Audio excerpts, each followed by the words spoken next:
went to UCLA, went to all the top places, and became a endoscopic surgeon and got to teach, and had 2 practices that were just busy as heck. So sometimes you can imagine if you're all excited about your field, you just don't want to go home. So you're ICU, then down to the ER, then up to the floor, then into the respiratory unit.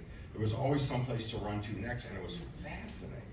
It was wonderful. Western medicine was exciting, especially since I was in the endoscopic part, where we were developing techniques so I didn't have to cut you open before. Now I'm just little scopes so you go inside.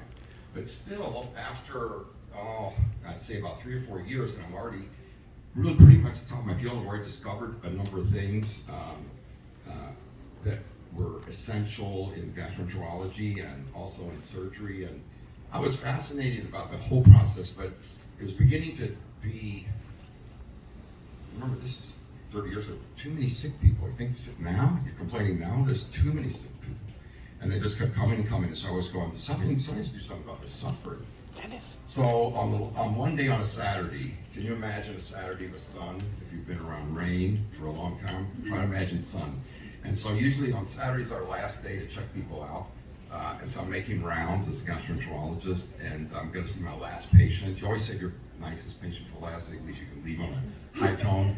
And so I went in Miss Rodriguez's room, and I said, "Hi, Miss Rodriguez," and she was sort of a Central American woman with sort of portly, and I knew her whole family, all 8 children, and because they brought food all the time for all the holidays, and they were just the best.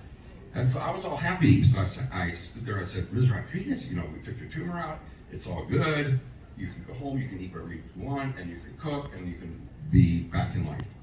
And she doesn't say a word. "This is my friend, Mrs. Rodriguez." She looks at me like that, and she pats the bed like this. Like, sit here. So usually you get that when somebody's got a problem, right? That's usually, you somehow went over the connecting part of with a person.